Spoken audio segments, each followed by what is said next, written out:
پہلے سوچو، اور پھر آپ میں سے جو بھائی پہلے اہل حدیث نہیں تھے آج اہل حدیث ہیں الحمدللہ، وہ اس بات کو اچھی طرح سمجھتے ہیں کہ ہمارے اہل حدیث ہونے کے بعد سب سے پہلے ہمیں ہمارے گھر والوں نے ہی قبول نہیں کیا تھا. ایسا ہے؟ ہمارے محلے کے لوگوں نے ہمارا بائیکاٹ کیا تھا. ایسا ہے؟ ہم جن سے کاروبار کرتے تھے بہت سارے لوگ ایسے تھے جنہوں نے ہم سے کاروبار کرنا بند کر دیا تھا، لیکن آج ہم زندہ ہیں، خوش ہیں اس ہدایت پر جو اللہ نے ہمیں دی، مطمئن ہیں اس ہدایت پر جو اللہ نے ہمیں دی، شکر گزار ہیں اس مالک کا کہ اس نے ہمیں صحیح دین کا فہم دیا. ایسا ہے نا بھائی؟ اب ایک غور طلب نکتہ ہے کہ ہم مطمئن اس لیے ہیں کہ آج بھی ہمارے گھر ہمارے لیے باقی ہیں، آج بھی ہمارے کاروبار ہمارے لیے باقی ہیں، آج بھی ہمارے رشتہ دار ہمیں قبول کیے بیٹھے ہیں، آج بھی ہم اس دعوت کو پھلتا پھولتا دیکھ رہے ہیں. آج ایک چھوٹے سے اس پروگرام کے اندر آپ یہ اتنے سارے بھائی بیٹھے ہیں. سمجھو ذرا اس بات کو کہ وہاں کیفیت یہ تھی کہ ارقم رضی اللہ تعالیٰ عنہ مسلمان ہو گئے ہیں. ارقم رضی اللہ تعالیٰ عنہ کے گھر کے اندر نبی صلی اللہ علیہ وسلم اپنے اوپر ایمان لانے والے چند افراد کو لے کر روز بیٹھا کرتے تھے. اللہ کی طرف سے جو وحی نازل ہوتی تھی وہ وحی ان کو پڑھ کے سناتے، ان کی تربیت کرتے، انہیں نصیحت کرتے تھے. 2 افراد، 4 افراد، 5 افراد. ابو ذر غفاری رضی اللہ تعالیٰ عنہ اپنا واقعہ بتاتے ہیں، وہ اپنے مسلمان ہونے کا واقعہ بتاتے ہیں. سنو، بہت توجہ طلب بات ہے.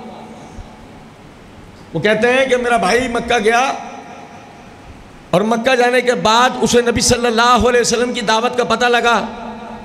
وہ گھر آیا، اس نے گھر آ کر بتایا کہ ایسے ایسے عرب خطے پہ حجاز میں مکہ میں ایک شخص نے آخری نبی ہونے کا اعلان کیا ہے.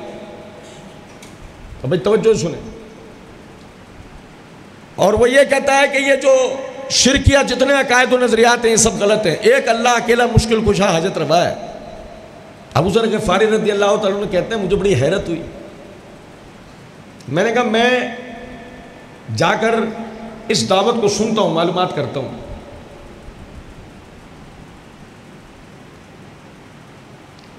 اب کیا ہوا؟ وہ کہتے ہیں کہ میں مکہ آیا، میں پہلے کعبۃ اللہ کی طرف گیا، بازاروں میں گیا، جہاں نبی صلی اللہ علیہ وسلم کا کوئی ذکر سن رہا ہوتا تھا تو یہی سن رہا ہوتا تھا کہ ہر آدمی ان کے خلاف کوئی بات کرتا ہوا نظر آتا تھا. میں ایک جگہ کھڑا ہو گیا، ایک لڑکا میرے پاس آیا اور مطلب کافی دیر تک مجھے کھڑا دیکھتا رہا. کون؟ لڑکا. سن رہے ہیں توجہ سے؟ ایک لڑکا میرے پاس آیا، نوجوان لڑکا میرے پاس آ کے کھڑا ہو گیا، مجھے دیکھتا رہا. پھر میرے قریب آیا، کہنے لگا کیا نام ہے آپ کا؟ میں نے کہا میرا نام ابو ذر ہے. کون سے؟ بنو غفار سے. اچھا، یہاں کیسے آئے؟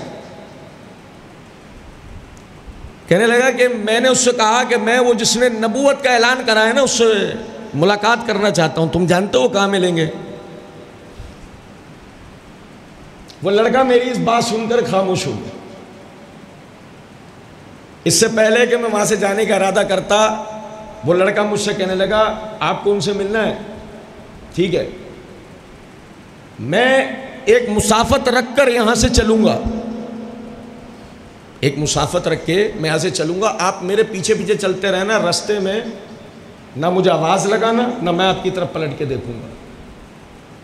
توجہ سن رہے ہیں؟ میں جس دروازے کے سامنے جا کے رکوں اور رک کر آگے بڑھ جاؤں، آپ اس دروازے کے اندر داخل ہو جانا. ابو ذر غفاری رضی اللہ تعالیٰ عنہ فرماتے ہیں میں اس لڑکے کا پیچھا کرتا رہا یہاں تک کہ وہ لڑکا ایک دروازے کے سامنے رکا اور آگے بڑھ گیا. میں دروازے کے اندر داخل ہوا تو دیکھوں کہ نبی صلی اللہ علیہ وسلم 4 افراد کے ساتھ وہاں موجود ہے، جن میں 2 غلام ہیں، ایک عورت ہے اور ایک آدمی ہے.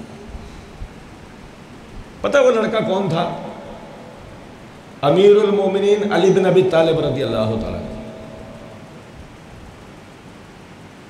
اس ایک واقعے سے ہمیں اس دور کی حساسیت کا اندازہ ہوتا ہے کہ مسلمان کتنی سختی اور پریشانی کی زندگی بسر کر رہے تھے۔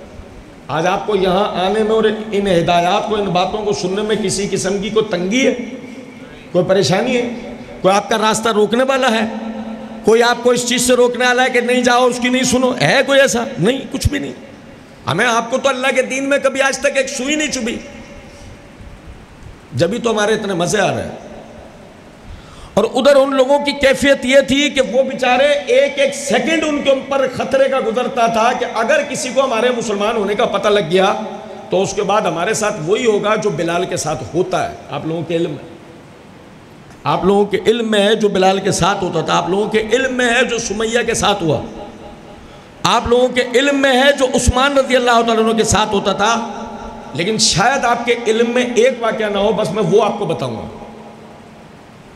شاید آپ کے علم میں۔ یہ عمر رضی اللہ تعالیٰ عنہ،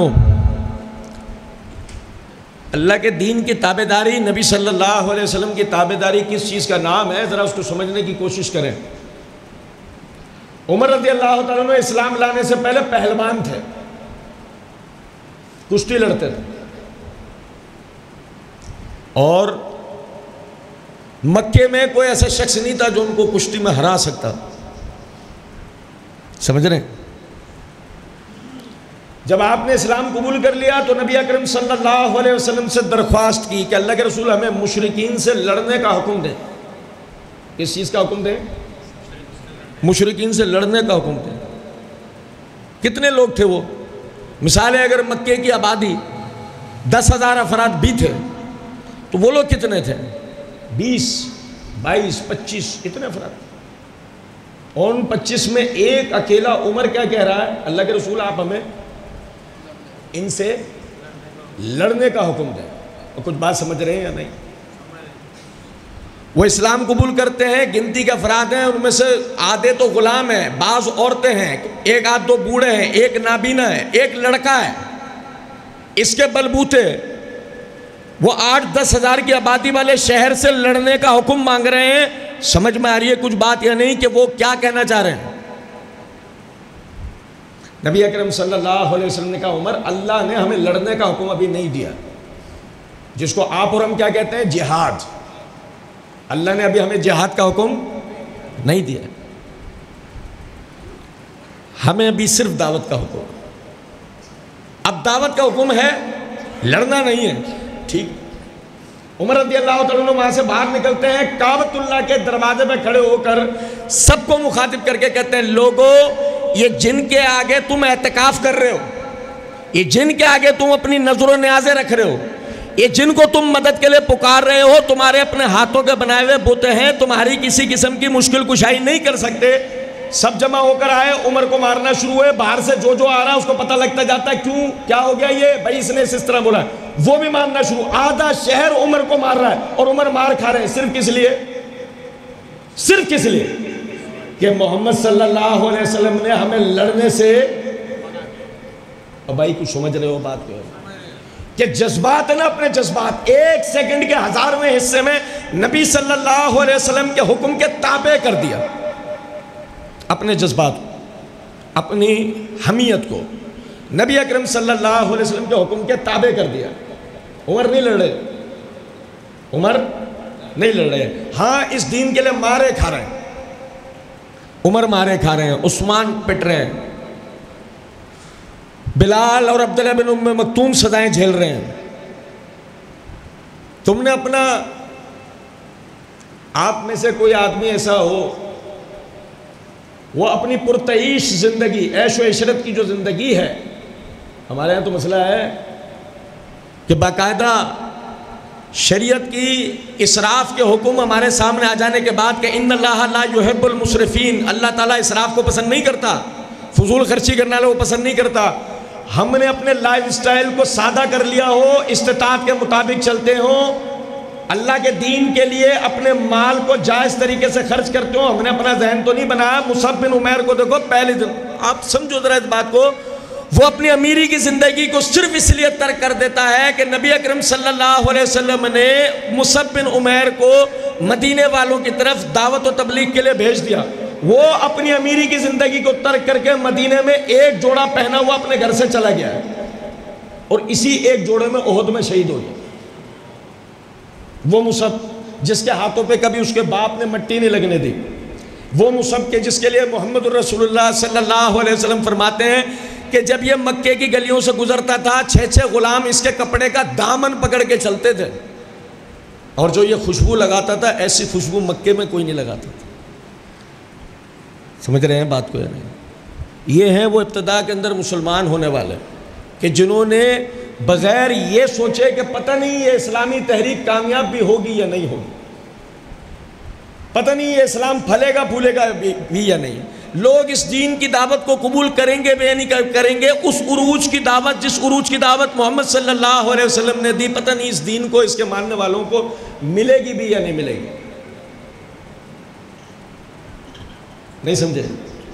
اللہ کہتا ہے والسابقون، اللہ کہتا ہے وہ جنہوں نے آگے بڑھ بڑھ کے اسلام کو قبول کیا، بغیر کچھ سوچے، بغیر مستقبل کا اندازہ لگائے، بغیر کسی حرص و طمع کے، بغیر کسی لالچ اور منصب کے، بغیر کوئی جنتوں کے لمبے چوڑے وعدوں کے، انہوں نے صرف اللہ کے دین کی توحید کو، محمد صلی اللہ علیہ وسلم کی دعوت پر قبول کر لیا. والمہاجرین، اللہ کہتا ہے یہ جو آیت ہم پڑھ رہے ہیں والسابقون الاولون، وہ جنہوں نے سب سے پہلے سبقت کی اسلام قبول کرنے میں، والمہاجرین، اور جنہوں نے اللہ کے دین کے لیے اپنے گھر بار چھوڑے. توجہ سے سنیے گا اس بات. میں یہاں رہتا ہوں، میری زبان پنجابی ہے، میں پنجابی زبان بولتا ہوں، میرے ارد گرد کے لوگ میری زبان سمجھتے ہیں. میں جب یہ زبان بولوں گا تو اپنے جذبات اور احساسات کو آگے لوگوں کو سمجھا سکوں گا، اپنی تعلیمات اور ہدایت کی آگے تبلیغ کر سکوں گا. لیکن اگر مجھے سندھی زبان نہیں آتی ہو، بلوچی زبان نہیں آتی ہو، چینی زبان نہیں آتی ہو، اور اچانک سے مجھے یہ کہہ دیا جائے کہ آپ نے چائنا جانا ہے تبلیغ کے لیے، ایک منٹ کے لیے سوچیں. آپ کو ان کا رہنے کا طور طریقہ نہیں پتہ، آپ کو ان کے عادات و اطوار نہیں پتہ، آپ کو ان کی زبان نہیں آتی، آپ وہاں پر اپنی زندگی آخر کیسے گزار پائیں گے؟ وہ کیسے آپ کو قبول کریں گے؟ کیا کبھی آپ نے سوچا ہے وہ آپ کو قبول بھی کریں گے یا نہیں؟ وہ آپ کے ساتھ کیا کریں گے؟ کیا کبھی آپ نے سوچا ہے؟ نبی اکرم صلی اللہ علیہ وسلم کی طرف سے ہجرت کا حکم آیا، صحابہ کرام رضوان اللہ علیہم اجمعین کو بولا گیا کہ تم لوگ حبشہ کی طرف ہجرت کر جاؤ، مدینہ نہیں، حبشہ، وہاں ہجرت کر جاؤ. اور یہ ہجرت کرنے والے جو سب سے پہلے ہجرت کر کے شوہر اور بیوی گئے، شوہر اور بیوی، انفرادی بات نہیں کر رہا، اجتماعی بات، 8-10 مرد ایک ساتھ نکل گئے، ان میں 3, 4, 5, 6 عورتیں نکل گئیں، ان کی بات نہیں کر رہا. سب سے پہلے اللہ کے راستے میں ہجرت کرنے والے شوہر اور بیوی نبی اکرم صلی اللہ علیہ وسلم کی بیٹی زینب تھیں اور شوہر عثمان تھے، جنہوں نے حبشہ کی طرف ہجرت کی. چاہتے تو عثمان کہہ سکتے تھے پیسے دے رہا ہوں لے لو، ہجرت کرنے والوں پہ لگا دو، یہ ہجرت کر لیں، مجھے کیا ضرورت جانے کی، پورا بڑا خاندان ہے میرا، اتنا بڑا بزنس ہے میرا، کیا مسئلہ ہے؟ لیکن قرآن کے جاننے والے تھے، اللہ کے دین کی تبلیغ کر سکتے تھے، اور نبی صلی اللہ علیہ وسلم کو بطور رول ماڈل کسی کو سامنے رکھنا تھا، تو نبی اکرم صلی اللہ علیہ وسلم نے سب سے پہلے اپنے اہل بیت، اپنی بیٹی اور اپنے داماد کو پیش کیا. یہ لو، کون جا رہا ہے اللہ کے دین کے لیے سب سے پہلے نکل کے؟ میری بیٹی اور میرا داماد، میری بیٹی زینب، میرا بیٹا، میرا داماد عثمان. سمجھ رہے ہیں کچھ بات کو یا نہیں؟ رقیہ رضی اللہ تعالیٰ، جزاک اللہ، یہ میری بیٹی رقیہ اور یہ عثمان جا رہے ہیں. اور آج سمجھیں ذرا اس بات، وہ لوگ وہاں کے حالات سے واقف نہیں ہیں. بیٹی نے کبھی ریگستانی سفر نہیں کیا، وہ اس تکلیف کو برداشت کرنے والی نہیں تھی، زرد بخار کا شکار ہوئی، انتقال ہو گیا۔ بھائی سمجھے ہیں کچھ بات کو؟ یار اللہ کی قسم، ہمیں اگر درس کے لیے بھی بلایا جا رہا ہو نا تو ہم پہلے ٹائم دیکھتے ہیں، ہم یہ دیکھتے ہیں کہ کتنی دور سے ہمیں سفر کر کے جانا پڑے گا، ہم یہ دیکھتے ہیں کہ کتنا ہمارا ٹائم لگ جائے گا وہاں پہ اور واپس میں کتنا ٹائم لگ جائے گا، ہم تو یہ ساری چیزیں دیکھ رہے ہوتے ہیں۔ آپ ذرا غور تو کرو یار۔ اور کن لوگوں کی بات چل رہی ہے؟ جن لوگوں نے اپنے مال و اسباب، اپنے خاندان، اپنی عزتیں، اپنی شہرتیں، اپنا سب کچھ اللہ کے دین کے لیے ترک کر دیا۔ مطلب اگر وہ حبشہ پہنچ چکے ہیں تو وہ صفر پہ آ چکے ہیں، انہیں وہاں نہ کوئی جاننے والا ہے، نہ ان کا وہاں کوئی کاروبار ہے، نہ ان کے رشتہ دار وہاں رہتے ہیں، نہ ان کی زبان ہی کوئی سمجھنے والا ہے۔ سمجھ رہے ہیں بات کو؟ مصعب بن عمیر ایک تھلے پہ سوتے تھے۔ کہاں سوتے تھے؟ ایک گھر کے باہر کی دہلیز پہ، اپنے ہی دامن، اپنی ہی قمیص کا دامن پھاڑا ہوا تھا، اس کو اینٹ پہ لپیٹا ہوا تھا، اپنے سر کے نیچے رکھ کے سوتے مصعب بن عمیر۔ اور ایسے ہی انہوں نے اپنی زندگی کے 6-7 سال گزار کے احد میں شہید ہو گئے۔ سمجھ رہے ہیں کچھ بات کو؟ ہم نے کبھی اللہ کے دین کے لیے کوئی سفر کیا ہو، کوئی اس طرح تھلوں پہ سوئے ہو، کوئی اس طرح بھوکے پیاسے رہے ہو؟ ہمارے ساتھ کبھی ہوا ہے؟ ہمارے ساتھ تو کبھی بھی نہیں ہوا۔ ہم تو حج بھی کرنے کے لیے اگر جائیں گے نا تو کوشش کریں گے وی آئی پی ہوٹل ملے، وی آئی پی کھانا ملے۔ او بھائی ایسا ہے نہیں۔ اللہ کہتا ہے وَالسَّابِقُونَ الْأَوَّلُونَ مِنَ الْمُهَاجِرِينَ والانصار انصار تاریخ میں پہلے ماضی میں آپ نے سنا ہوگا حرب فجار کے نام سے عربوں میں لڑائیاں ہوئی قبائلی، اور ویسے بھی عربوں میں قبائلی لڑائیاں ہوتی تھی۔ مکے والے یثرب والوں کو مارتے تھے، یثرب والے مکے والوں کو مارتے تھے۔ اور پتہ ہے آپ کو اس بات کا؟ یثرب جانتے ہیں کس کو کہتے ہیں؟ مدینۃ الرسول، جسے آج ہم مدینہ کہتے ہیں، اس کا اصلی نام کیا تھا؟ یثرب۔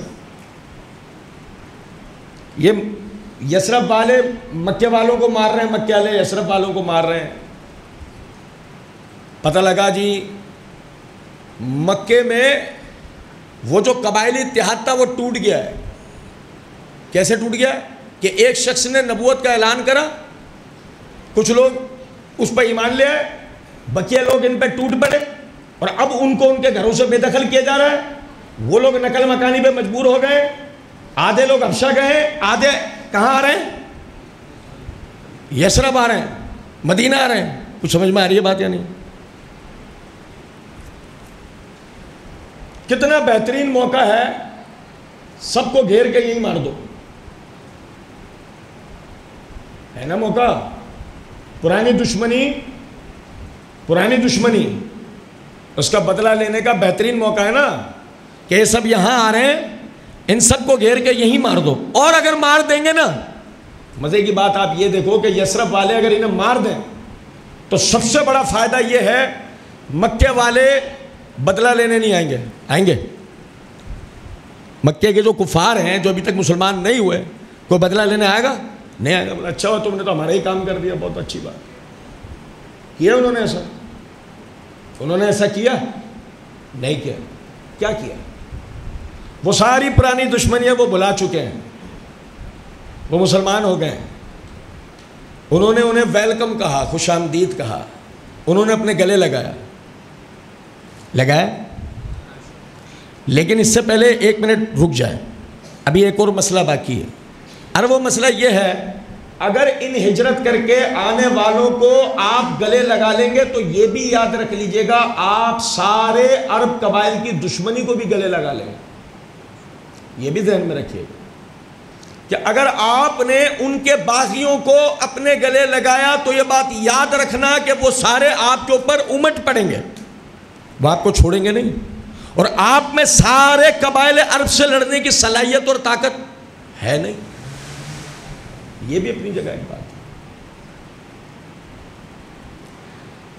لیکن ان سب کے باوجود بھی یثرب والوں نے، مدینہ والوں نے مکے والوں کو، مہاجرین کو گلے لگایا، قبول کیا، تم ہمارے بھائی ہو، اور ایسے ہی نہیں قبول کیا، ان کو اپنے گھروں میں ٹھہرایا، اپنی بہن بیٹیوں سے ان کے نکاح کرے، اپنے کاروباروں میں ان کو شریک کیا، کسی کو بھوکا پیاسا رہنے نہیں دیا، کسی کو بے یار و مددگار رہنے نہیں دیا۔ والسابقون الاولون من المہاجرین والانصار والذین اتبعوہم بإحسان۔ لو جی، پہلا طبقہ وہ بھی ہو گیا، ہجرت کرنے والے بھی ہو گئے، انصار بھی ہو گئے۔ اب وہ طبقہ جو ان کے بعد مسلمان ہو رہا ہے، وہ طبقہ جو اگلے، یعنی وہ لوگ جو اگلے 6 مہینے بعد مسلمان ہو رہے ہیں، اگلے 10 مہینے بعد مسلمان ہو رہے ہیں، اگلے سال بعد مسلمان ہو رہے ہیں، اگلے 2 سال بعد مسلمان ہو رہے ہیں، صلح حدیبیہ سے پہلے مسلمان ہو رہے ہیں، صلح حدیبیہ کے بعد مسلمان ہو رہے ہیں، فتح مکہ سے پہلے مسلمان ہو رہے ہیں، فتح مکہ کے بعد مسلمان ہو رہے ہیں۔ اللہ کہتا ہے والذین اتبعوہم بإحسان، وہ جو ان کے بعد آئے اور ان کی صحیح طریقے سے پیروی کی۔ پتہ ہے ان کے بعد والوں کو تو مسلمان ہونا ہی نہیں چاہیے تھا، کیونکہ وہ بدر میں ان کا حال دیکھ چکا ہے، وہ احد میں ان کا حال دیکھ چکا ہے، وہ احزاب میں ان کا حال دیکھ چکا ہے، وہ یرموک میں ان کا حال دیکھ چکے ہیں، وہ یہ بات سمجھ چکے ہیں کہ اب روم، فارس اور ایران ان کی اینٹ سے اینٹ بجا دے گا۔ یرموک کے واقعے کے بعد روم پاگل ہو چکا تھا کہ اس کی 20 سالہ پرانی چھاؤنی کو انہوں نے اکھیڑ کے پھینکا تھا۔ روم اب ان کو رہنے نہیں دے گا۔ اب مسلمان ہونے کا مطلب تو یہ ہے کہ آپ اب آپسی تلواروں سے نہیں مرو گے، بلکہ روم آپ کا قیمہ بنا دے گا۔ کچھ سمجھ میں آ رہی ہے بات ہے؟ بعد میں تو کسی کو مسلمان ہونا ہی نہیں چاہیے تھا۔ اب تو مسلمان جب ہو جاؤ جب روم، فارس، ایران کی طاقتیں دنیا سے ختم ہو جائیں، مسلمانوں کو وہ شان و شوکت ملے کہ مسلمان جھونپڑیوں میں رہنے کی بجائے قلعوں میں رہیں،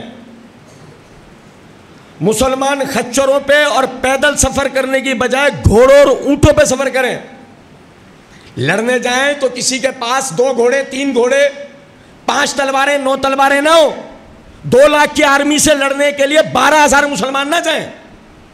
اب تو برابری کا جب معاملہ بن جائے نا، تب مسلمان ہونا بھائی۔ اور سمجھ میں آ رہی ہے کچھ بات یا نہیں؟ کیونکہ اس کی وجہ یہ ہے کہ اس بیچ مسلمان ہونے کا مطلب یہ ہے کہ سمجھ لو پوری دنیا کی دشمنی کو اب تم گلے لگانے والے ہو۔ لیکن وہ مسلمان ہوئے، اور صرف مسلمان ہی نہیں ہوئے، انہوں نے کمال کر دیا، کمال۔ انہوں نے روم فتح کر لیا۔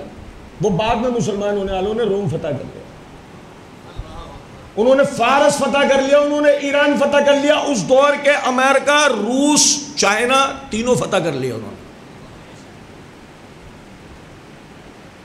اللہ کہتا ہے رضی اللہ عنہم ورضوا عنہ، اللہ ان سب سے راضی ہو گیا، یہ سارے اللہ سے راضی ہو گئے۔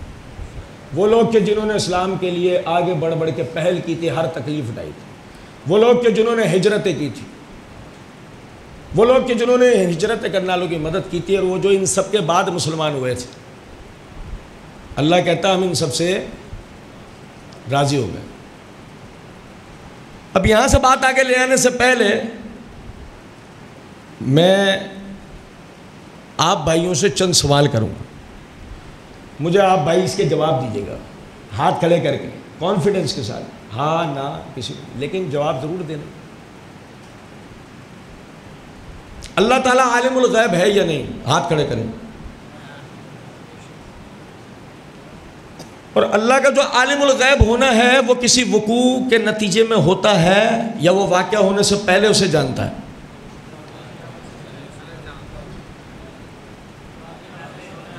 جانتا ہے، ایسے ہی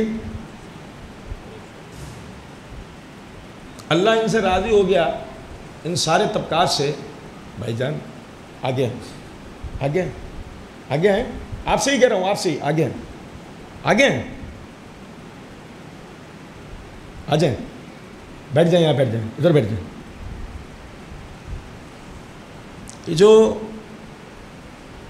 اللہ تعالیٰ کا عالم الغیب ہونا ہم نے سمجھا، یعلم ما بین ایدیہم وما خلفہم، وہ جانتا ہے جو کچھ تمہارا ماضی ہے، جو کچھ تمہارا مستقبل ہوگا. ان اللہ علیم بذات الصدور، اللہ سینوں میں چھپی ہوئی باتیں جانتا ہے، لوگوں کی نیتوں سے اللہ واقف. ایسے ہی ہے، کوئی پوشیدہ کوئی ظاہر چیز ایسی نہیں ہے جو اللہ کے علم میں نہ ہو. ایسا ہے. اور یہ جو کچھ بھی اللہ قرآن میں کہتا ہے آپ اس پہ ایمان بھی لاتے ہو یا نہیں لاتے ہو؟ بتاؤ.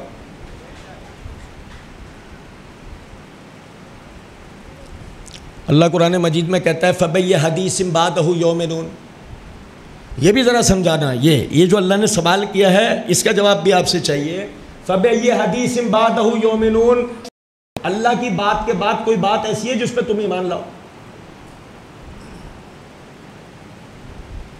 پھیکی پھیکی گردنیں ہل رہی ہیں، پھیکی پھیکی، گویا کہ جیسے نا یہ عقیدہ ہی نہ ہو ہمارا. اب صحیح بتاؤ بھائی، کہ اللہ کی بات کے بعد بھی کسی بات پر ایمان بچتا ہے؟ تو مجھے بتاؤ، اللہ کو نہیں پتا تھا جنگ جمل ہوگی؟ اللہ کو نہیں پتا تھا جنگ صفین ہوگی؟ اللہ کو نہیں پتا تھا کربلا کا واقعہ ہوگا؟ اللہ کو یہ ساری باتیں نہیں پتا تھی؟ پتا تھی نا. یہ تمہیں انوکھی پتہ لگی ہیں. اور جب اللہ کو پتا تھا تو دیکھو ذرا اللہ نے کیا کہا ہے کہ رضی اللہ عنہم، کہ اللہ ان سے جن سے اللہ راضی ہو گیا تم راضی ہو نہیں. جو اگر تم راضی نہیں ہو تو اس کا مطلب تم اللہ سے راضی ہو. یہ ہے عقیدے کا مسئلہ. جب سنتے ہیں نا تو بڑا عجیب لگتا ہے کہ صحابہ کے معاملے میں خاموش رہو. یہ سنتے ہیں نا جب ہم تو لگتا بڑا عجیب ہے کہ جی ہمیں خاموش رہنے کا کیوں کہا گیا ہے. اس لیے کہا گیا ہے کہ اگر علم رکھتے ہو، ہر اونچ نیچ سے واقف ہو، قرآن کا علم ہے، حدیث کا علم ہے، صحابہ کی سیرتوں کو جانتے ہو، اور پھر تاریخی موضوعات پہ بات کر رہے ہو، کرو. تمہیں کس نے روکا؟ اور قرآن کو تم نہیں جانتے، عقائد کو تم نہیں جانتے، احادیث کا تمہیں نہیں پتا، صحابہ کے مجموعی کردار تمہارے علم میں نہیں ہے، اور تم بات کرو نہیں وہ میں نے وہ ویڈیو میں دیکھا تھا، پھر میں نے اسلام 360 میں دیکھا، یوں کی یوں بات تھی، میں نے مان لی. اور بھائی سمجھے ہو کچھ بات کو یا نہیں؟ اللہ کے بندو، خوف کھاؤ اللہ سے، خوف کھاؤ کہ جن کو اللہ نے اپنی رضا کی ضمانت دے دی آپ ان سے تو راضی نہ ہو. اور مزے کی بات یہ ہے کہ جن کو اللہ نے رضا کی ضمانت نہیں دی آپ انہی کے پروپیگنڈے اٹھا کر لے آؤ. اصل میں سمجھو کہ تم کر کیا رہے ہو. یہ نا سود کھانا فسق ہے. فسق کی تعریف کرتا ہوں، سنیں. فسق کی تعریف ہے کبیرہ گناہ کرنا، اعلاناً گناہ کرنا، یہ فسق ہوتا ہے. اس کی جمع فسوق ہے. اچھا آپ کہیں فلاں صاحب سود کھاتا تھا تو آپ اسے فاسق کہہ رہے ہیں یا نہیں؟ جواب دو نا. دے ہی نہیں رہے جواب، ٹینشن میں بیچارے، کیونکہ دماغ میں نا وہی چل رہی ہیں ویڈیوز، ٹینشن میں. یہ بھی ٹینشن اب ہونا شروع ہو گئی ہے کہ جو ہم نے دیکھا وہ تو قرآن کے خلاف رہا ہے. یہ بات تو ہے، کیا کریں؟ جواب دے دیں تو مسئلہ، نہ دیں تو مسئلہ. اسی لیے پہلے دن سے کہتے تھے علماء سے جڑ کر کتاب و سنت کا مطالعہ کرو، علماء سے جڑ کر، تاکہ ایک ایک باریکی وہ تمہیں سمجھا سکتا ہوں، ایک ایک باریکی. تو بھائی جب میں کہوں کہ فلاں صحابی سود کھاتا ہے تو میں اسے فاسق کہہ رہا ہوں یا نہیں؟ کہہ رہا ہوں نا. میں کہہ رہا ہوں وہ ناحق قتل کا حکم دیتا تھا تو میں اسے فاسق کہہ رہا ہوں یا نہیں؟ کہہ رہا ہوں نا. اللہ قرآن مجید میں کہتا ہے فَإِنْ آمَنُوا بِمِثْلِ مَا آمَنْتُمْ بِهِ فَقَدْ اهْتَدَوْا. اب بھائی یار توجہ سن، اللہ کہہ رہا ہے تم صحابہ کرام کی طرح ایمان لے کے آؤ گے تب تم ہدایت پاؤ گے. اب سمجھو ذرا اس بات کو، سمجھو. وہ سود کھاتا تھا، تو ٹینشن مت لے، تو ان کی طرح ایمان لا. وہ قتل کرتا تھا تو اس کی بھی ٹینشن مت لے, تو ان کی طرح ایمان لا. تو جس قسم کے بھی جرم, کذب, فسق, غصب, کسی بھی چیز کا انتصاب تو ان کی طرف کر رہا ہے نا, تجھے لگ رہا ہے فلک, تو چھوڑ دے, تو ان پہ ایمان لا. کیونکہ اللہ کیا کہہ رہا, تجھے ہدایت پر آنا ہے. فَإِنْ آمَنُوا بِمِثْلِ مَا آمَنْتُمْ بِهِ فَقَدْ اهْتَدَوْا, جس طرح صحابہ ایمان لائے ہیں اس طریقے سے تم ایمان لاؤ. اور اگر تمہارے ذہن میں کوئی اشکال یہ کیا بات کی تم نے, تو سنو آگے اللہ کیا کہہ رہا ہے. وَإِذَا قِيلَ لَهُمْ آمِنُوا كَمَا آمَنَ النَّاسُ, جب ان سے کہا جاتا ہے صحابہ کرام کی طرح ایمان لاؤ, قَالُوا أَنُؤْمِنُ كَمَا آمَنَ السُّفَهَاءُ, تو یہ کہتے ہیں کہ ہم ان بے وقوفوں کی طرح ایمان لائیں. آپ کے ساتھ سے یوں بات کر لیتے ہیں, کیا ہم ان سود خوروں کی طرح ایمان لائیں, کیا ہم ان قاتلوں کی طرح ایمان لائیں, کیا ہم ان باغیوں کی طرح ایمان لائیں, کیا ہم ان غاصبوں کی طرح ایمان لائیں. آپ کی طرح ایسے کر لیتے ہیں بات. تو آگے اللہ نے کیا کہا ہے, الا انہم ہم السفہاء ولکن لا یعلمون. صحابہ کو سود خور کہنے والا, قاتل کہنے والا, ظالم کہنے والا, باغی کہنے والا, بے وقوف کہنے والا وہی ہو جاتا ہے, خود وہی ہو جاتا ہے, خود ظالم ہوتا ہے, خود فاسق ہوتا ہے, خود حرام خور ہوتا ہے, مگر اسے اس کا شعور ہو پاتا, اسے اس کا شعور نہیں ہو پاتا. کیونکہ مسئلہ سارا یہ ہے, تو میں تحقیق کا ایک نقطہ دے رہا ہوں, سب بھائی تحقیق کرو. تحقیق کا نقطہ یہ ہے, ابو بکر, عمر و عثمان, بھائی توجہ سنو, توجہ سے. ابو بکر, عمر و عثمان تینوں صحابی ہیں. جو کہے کہ ابو بکر, عمر, عثمان صحابی نہیں, وہ ہاتھ کھڑا کرے بغیر ٹینشن لے. تو ہم علمی بات کر رہے ہیں, کوئی فتوے بازی والی بات نہیں کر رہے ہیں, ہے نا, علمی بات کریں. کسی کا آپ میں سے یہ ذہن ہے ابو بکر, عمر و عثمان صحابی نہیں, وہ ہاتھ کھڑا کریں.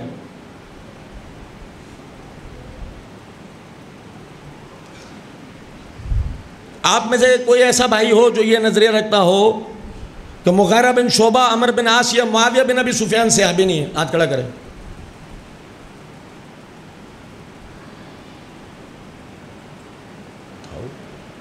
ٹینشن تھوڑی کون سا تمہیں یہ کہہ دیں گے تم کافر ہو گئے, ہے کوئی نہیں ہے.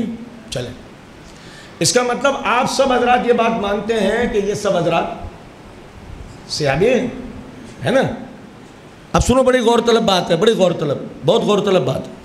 صحابی کے لفظی معنی ہوتے ہیں نبی صلی اللہ علیہ وسلم کی صحبت اختیار کرنے والا, صحابی رسول, پورا لفظ. بھائی صحابی کے معنی تو کوئی بھی ہو سکتا ہے. صحابی مثال کو اصحاب النار هم فیہا خالدون, اصحاب النار هم فیہا خالدون, قرآن کی آیت ہے. اصحاب الجنت هم الفائزون, اصحاب الجنہ جنت والے, اصحاب النار جہنم والے. لیکن جب کہا جائے اصحاب الرسول تو مراد, تو ابو بکر, عمر, عثمان صحابی رسول ہیں. مغیرہ بن شعبہ, معاویہ بن ابی سفیان, عمر بن عاص صحابی رسول ہیں. آپ انہیں صحابی مانتے ہیں. تو اب آگے مسئلہ سمجھو, تحقیق کا آپ کو ایک نقطہ دے.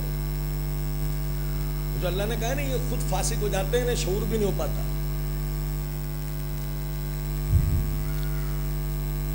کیا ابو بکر, عمر و عثمان, مغیرہ بن شعبہ, سعد بن ابی وقاص, ابو عبیدہ بن جراح, معاویہ بن ابی سفیان, اسلام لے آنے سے پہلے ان کی کوئی کرپشن ثابت کی جا سکتی ہے؟ ابھی محققین,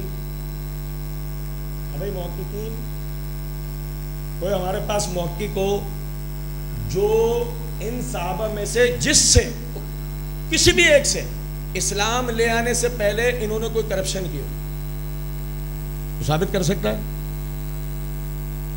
نہیں. اور اب آپ نے انہیں کیا مانا ہے, یہ صحابی رسول ہے مانا ہے. تو اب ذرا سمجھنا بات کو, اب سمجھنا ذرا بات کو. جب آپ یہ کہو کہ اسلام لے آنے کے بعد ان لوگوں نے اسلام میں رہتے ہوئے یا خلافت میں رہتے ہوئے کوئی کرپشنیں کی, تو اس کا مطلب ان کرپشنوں کی ٹریننگ انہیں کس نے دی تھی؟ محمد الرسول اللہ صلی اللہ علیہ وسلم. آپ یہ کہنا چاہ رہے ہیں کیونکہ اس کی وجہ ہے وہ اسلام لانے سے پہلے جاہلیت کے ایام میں اپنے باپ داداؤں کے ساتھ کرپشن نہیں کرا, وہ بنو امیہ میں ہوتے ہوئے کرپشن نہیں کرتے، بنو عدی میں ہوتے ہوئے کرپشن نہیں کرتے، بنو ہاشم میں ہوتے ہوئے کرپشن نہیں کرتے، اسلام لے آنے کے بعد مسلمانوں میں رہتے ہوئے بقول آپ کے کیا کرتے ہیں؟ کرپشن۔ تو سکھائی کس نے ہوگی؟ اسی لیے سنن ترمذی کتاب المناقب کے اندر حدیث ہے، نبی اکرم صلی اللہ علیہ وسلم نے فرمایا، لوگوں جس نے میرے صحابی کو برا کہا اس نے اصل میں مجھے برا کہنے کے لیے انہیں برا کہا ہے، اور جس نے مجھے برا کہا اس نے اللہ کو برا کہنے کے لیے مجھے برا کہا ہے۔ بھائی جان یہ فارمولہ ہے۔ یہ لوگ جو آپ پر اتنی محنت کر رہے ہیں، سوچیں ذرا 2 منٹ کے لیے، سوچیں ذرا 2 منٹ کے لیے کہ جو لوگ آپ پر اتنی محنت کر رہے ہیں، آپ کو آپ کی اسلامی تاریخ کے اندر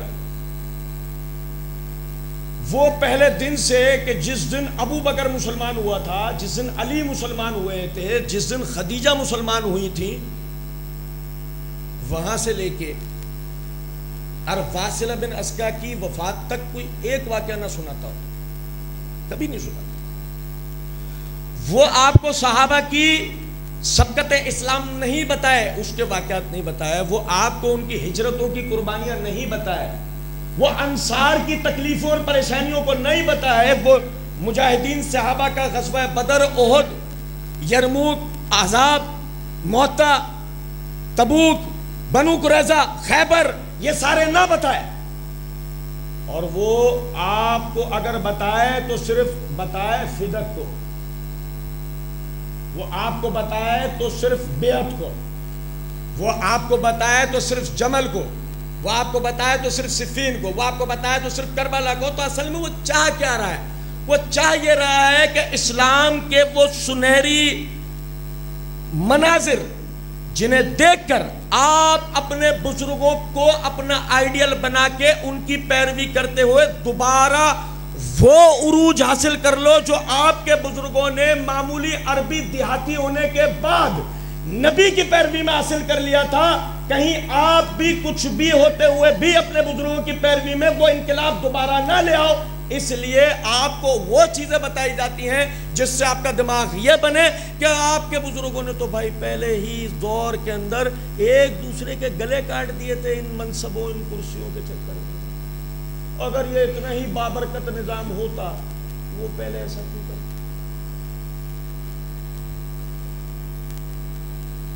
اسی لیے نبی اکرم صلی اللہ علیہ وسلم نے پہلے دن سمجھا دیا تھا، خیر الناس کرنی، خیر الناس کرنی، لوگوں میں سب سے بہترین لوگ میرے زمانے کے لوگ ہیں، لوگوں میں سب سے بہترین لوگ۔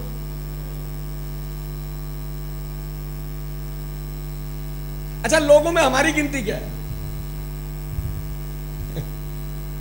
لوگوں سے مراد امت ہے، اور امت میں بہترین اللہ کے نبی نے اپنے ساتھیوں کو قرار دیا، اور یہ اللہ کے یہ حدیث کی بات نہیں ہے، قرآن مجید میں اللہ نے کہا کنتم خیر امت اخرجت للناس تأمرون بالمعروف وتنہون عن المنکر، تم سب سے بہترین امت ہو، ہم نے لوگوں کے درمیان سے تمہیں چنا ہے۔ تو اللہ نے کن کو چنا تھا؟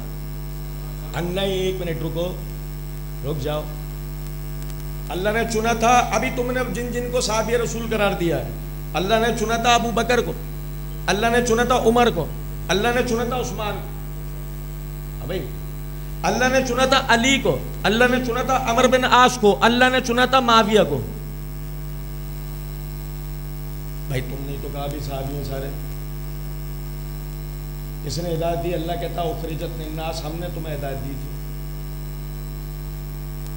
اور اللہ نے ان کو کہا ہے تم خیر امت، تم اس امت کے سب سے بہترین لوگ ہو، اور یہی نبی نے کہا خیر الناس کرنی، سب سے بہترین میرے زمانے کے لوگ ہیں۔ اب مجھے ایک بات بتائیں، ہمارا جو شمار ہے، ہم آج کون سے درجے پر ہیں؟ میں بتاتا ہوں۔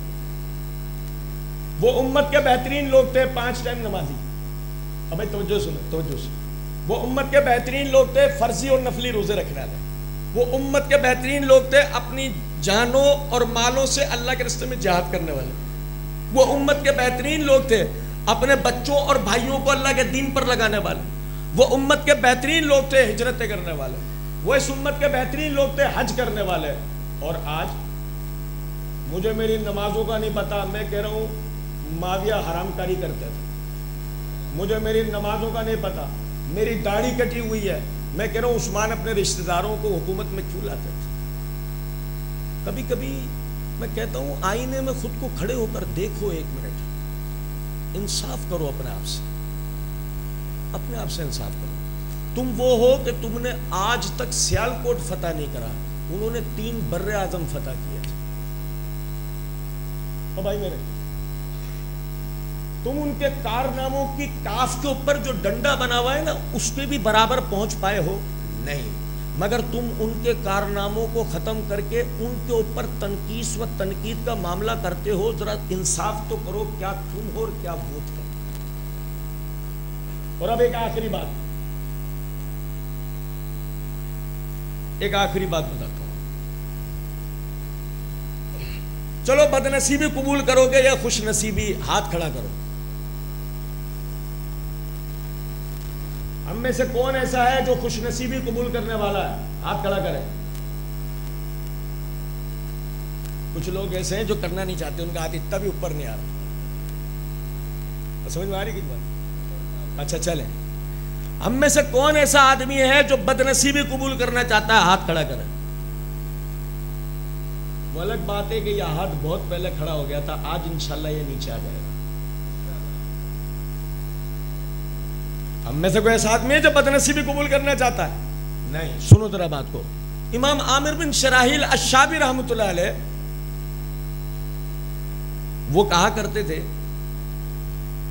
کہ تم یہودیوں سے پوچھو گے نا کہ تمہاری ملت کے سب سے بہترین لوگ کون سے ہیں؟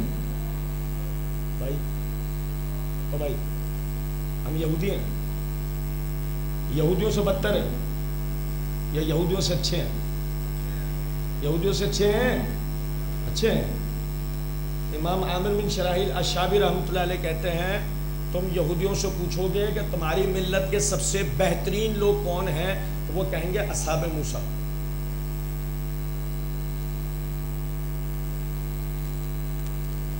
اصحاب موسیٰ اچھے تھے، اچھے تھے اصحاب موسیٰ؟ بتاؤ نا، اچھے تھے؟ 2 نام ملیں گے، صرف 2 جو اچھے تھے. ایک ہارون، دوسرے یوشع بن نون. تیسرا نام نہیں ملے گا. بلکہ قرآن بتائے گا بنی اسرائیل کے مظالم کو، قرآن بتائے گا بنی اسرائیل کی بے وفائی کو، قرآن بتائے گا. لیکن اس کے باوجود امام شافعی کہتے ہیں تم یہود سے پوچھو، وہ سب کچھ جھٹلا کے کہیں گے اصحاب موسیٰ ہماری ملت کے سب سے بہترین لوگ ہیں. تو سمجھ میں آ رہی ہے بات؟ پھر وہ کہتے ہیں کہ یہی سوال تم نصارہ سے کرو، عیسائیوں سے کرو کہ تمہاری ملت کے سب سے بہترین لوگ کون ہیں؟ وہ کہیں گے ہماری عیسیٰ. اب بتاؤ مجھے عیسیٰ علیہ السلام کے ساتھیوں میں سب سے بہترین آدمی کون سا تھا جس کا نام تم جانتے ہو؟ ہاتھ کھڑا کرو جو آدمی جانتا ہو. عیسیٰ علیہ السلام کے ساتھیوں میں کسی کو تم جانتے ہو کہ جنہوں نے عیسیٰ علیہ السلام کے لیے قربانیاں دی ہوں، ہجرتیں کی ہوں، تکلیفیں اٹھائی ہوں، پریشانیاں اٹھائی ہوں؟ ایک آدمی کا نام بتاؤ، ایک آدمی کا جانتے ہو؟ کیونکہ ایک بھی نہیں ملے گا. پڑھ لو، آپ انجیل میں پڑھ لو، نہیں ملے گا. لیکن تم یہ سوال عیسائیوں سے کرو کہ تمہاری ملت کے سب سے بہترین لوگ کون سے ہیں، تو وہ کہیں گے کہ اصحاب عیسیٰ. وجہ کیا ہے؟ وجہ کیا ہے؟ وجہ یہ ہے، یاد رکھو اس بات کو، خود کو قوم، خود کو ملت سمجھنے والوں کو پہلے یہ بات سمجھنے کی ضرورت ہے کہ قوم اور ملت کے بڑے ہوتے ہیں، بڑے، جن سے اس قوم اور ملت کی شناخت ہوتی ہے. بھائی مسلمان امت ہے ہم، ہاں تمہارے کو بڑے بھی تھے، تمہارے کو بڑے بھی تھے، سب کے بڑے ہوتے ہیں نا، جن سے وہ ملت اور امت پہچانی جاتی ہے. بھائی یہودیوں سے سوال کریں اور اگر ان کے ملت کے سب سے بدترین لوگ ثابت ہو جائیں تو کیا پتہ لگا؟ ابے جب تمہاری ملت کے ابتدائی لوگ ہی برے تھے تو تم کہاں سے اچھے ہو گئے؟ فارمولہ ہے یہ. اسی لیے اس فارمولے پہ عمل کرتے ہوئے وہ یہ بات سمجھ چکے تھے، وہ اپنی ملت کے غاصبوں، ظالموں، قاتلوں، یقتلون النبیین بغیر الحق، قرآن نے بتایا نا ان کے بزرگوں کے لیے تو وہ نبیوں کو ناحق قتل کرنے والے لوگ تھے، نبیوں کو. مگر اس کے باوجود وہ کہتے ہیں ملت یعنی یہود کے اندر سب سے بہترین لوگ اصحاب موسیٰ ہیں، نصارہ کہہ رہے ہیں ملت نصارہ میں سب سے بہترین لوگ.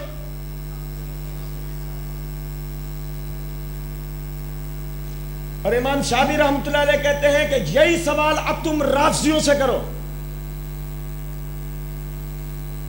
کہ تمہاری ملت کے سب سے بدترین لوگ کون سے ہیں، تو وہ جواب میں کہیں گے اصحاب محمد صلی اللہ علیہ وسلم. اور میرے بھائی پتہ کیا لگا، یہ بدقسمتی دنیا میں کسی قوم کے گلے پر نہیں گئی کہ انہوں نے اپنے بزرگوں کو کبھی غلط کہا ہو یا ان کے لیے کبھی غلط سنا ہو. اگر یہ بدنصیبی کسی کے گلے آئی ہے تو ہمارے گلے آئی ہے کہ ہم اپنی ملت کے سب سے بہترین لوگوں کے لیے کہتے نہیں وہ تو قاتل تھے، وہ تو ظالم تھے، وہ تو غاصب تھے، وہ تو باغی تھے. ہم کہتے تو بتاؤ بدنصیبی قبول کرنے کے لیے تیار ہو؟ اللہ تعالیٰ سے دعا کریں اللہ تعالیٰ صحابہ کرام و اہل بیت کی حقیقی محبت ہمیں عطا کرے. اللہ تعالیٰ ان کے بارے میں وہ عقیدہ اختیار کرنے کی توفیق دے جو اللہ اور اس کے رسول نے کتاب و سنت میں ہمیں بتایا ہے. یاد رکھیں ہر وہ تاریخی واقعہ ہمارے سر آنکھوں پر ہے جو قرآن اور حدیث میں صحابہ کرام و اہل بیت کی مجموعی سیرتوں اور کردار کے مطابق، اور ہر وہ واقعہ قابل رد ہوگا جو کتاب و سنت کے اندر ان کی مجموعی سیرتوں کے خلاف جائے گا. یہی ہمیشہ سے ہمارے اسلاف کا طریقہ رہا ہے. اللہ رب العزت سمجھنے اور عمل کرنے